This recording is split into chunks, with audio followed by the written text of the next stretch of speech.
Hello, everybody. Welcome to the White House, and give it up for the world champion Cleveland Cavaliers. That's right, I said world champion and Cleveland in the same sentence. That's what we're talking about when we talk about hope and change. We've got a lot of big Cavs fans here in the house, including Ohio's Governor John Kasich and his daughters Emma and Reese. We got some outstanding members of Congress that are here, and obviously we want to recognize Cavs owner Dan Gilbert, who put so much of himself into trying to make sure this thing worked. One of the great general managers of the game, David Griffin. And the pride and joy of Mexico, Missouri, Coach Tyronn Lue.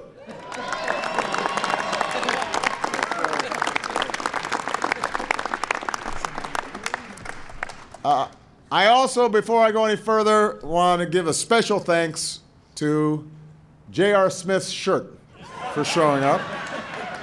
I wasn't sure if it was going to make an appearance today. I'm glad you came. You're a very nice shirt. Last season, the Cavs were the favorites in the East all along, but the road was anything but stable. And I'm not even talking about what happened on the court. There were rumors about who was getting along with who and why somebody wanted in a picture. LeBron's tweeting, and this was all big news. But somehow Coach Lue comes in, and everything starts getting a little smoother. And they hit their stride in the playoffs. Yeah, everybody can sit down. I'll be here for a while. They start winning. They start winning their first 10 games in the playoffs, setting record after record for three-point shooting. But obviously, what this all comes down to is a team that for the first time in NBA history comes back from being down 3-1 in the finals. The first team in history to dig themselves out of a hole like that. And I should add that by knocking off the Warriors, they cemented the 1996 Bulls as the greatest team of all time. So your president thanks you for that. Now, I know. That's funny, isn't it? Yes, it is. See, everybody's happy when their team wins.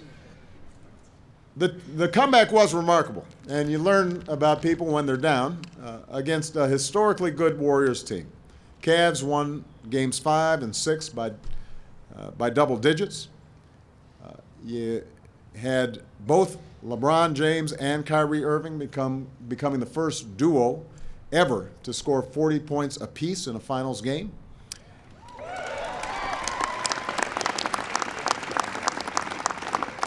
And then, in Game 7, the Cavs fall behind on the road, only to fight back and lock up the title with an unbelievable 2 minutes. There was the block, what LeBron has said was the defining play of his career. The shot by Kyrie, putting the Cavs up 5. The stop by Kevin Love.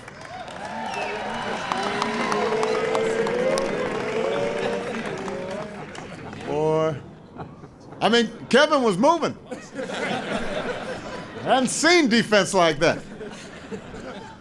But it wasn't just those outstanding players, not then and not throughout the year, because this was always a team effort. JR always seemed to hit those shots, no, don't shoot that, and then it goes in, and man, that was a great shot. You got Tristan Thompson, who has as great of a motor as anybody, and put in extra work to teach himself how to shoot free throws with the wrong hand. I should have tried that with some bill signings around here. You got Channing Frye, who came in right over the trading deadline and changed the tone of the locker room and his sharp shooting.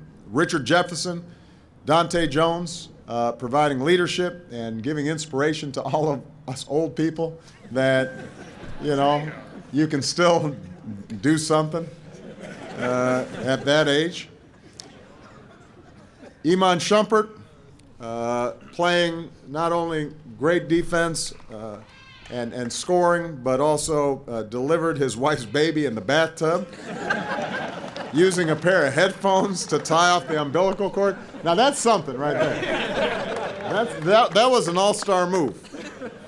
Got the MacGyver flat top, which we miss. And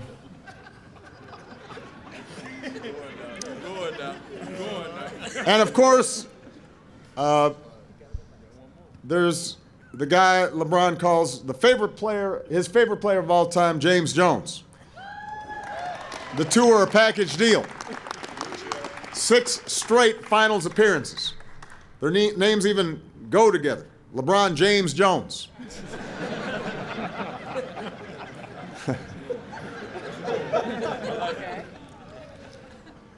But the truth is, LeBron wouldn't be LeBron without his teammates.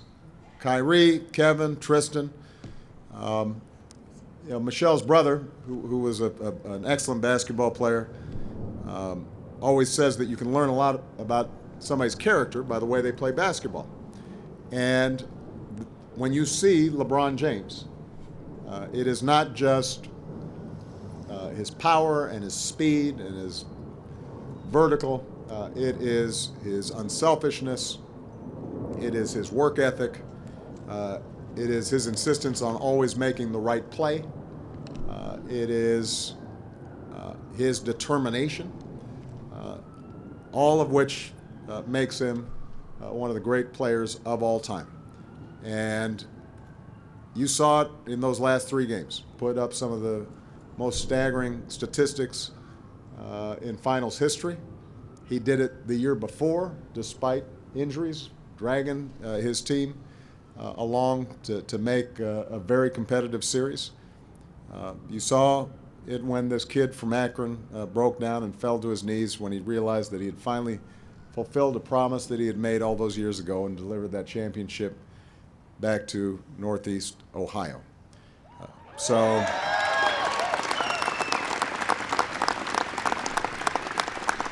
this is a player, and this is a team that knows what this title means to Cleveland. This is a city that's, throughout sports history, been through a lot. The fumble, the drive, Jordan over Elo, a whole lot more.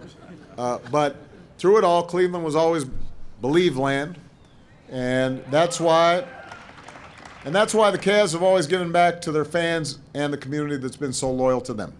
Over the last 22 years, they've given more than $23 million to local charities. And more than just the money, players and coaches have made about 200 visits annually to schools, hospitals, food kitchens, and more, including assisting educational programs that reach more than 100,000 kids in Northeast Ohio.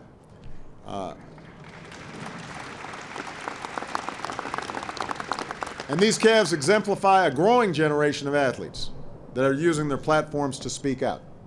We've seen Kevin on combating campus sexual assault, LeBron on issues like gun violence and working with Michelle to help more kids go to school, go to college. His foundation is doing something incredible, paying college tuition for 1,100 kids from Akron.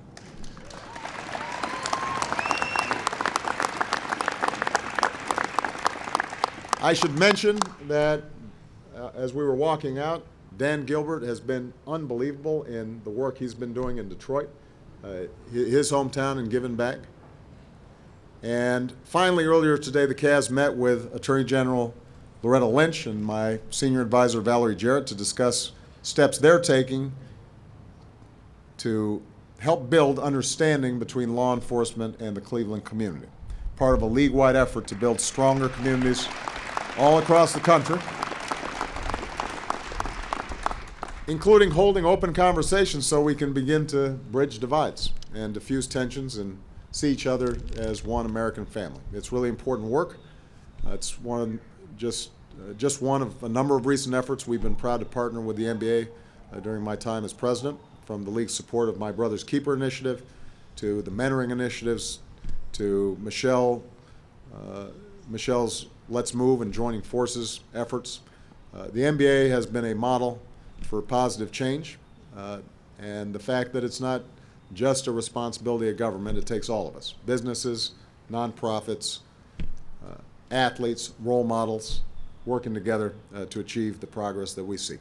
So I know that Cleveland could not be happier and prouder of having this trophy, but this was already a championship group of guys even before last year, and you should be very proud of them. Give it up for the world champs one last time.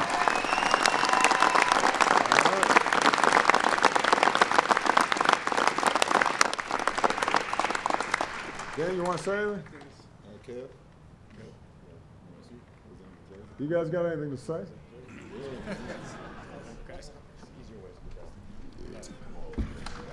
Come on, Kev.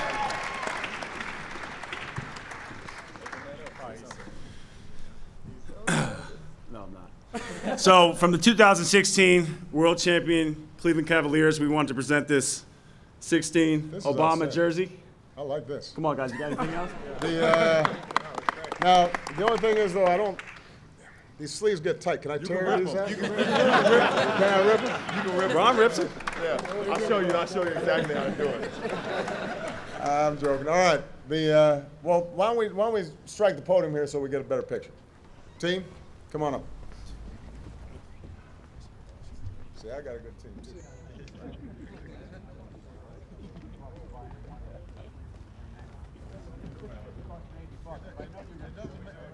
There's nothing wrong with having two of them. Come on. Get back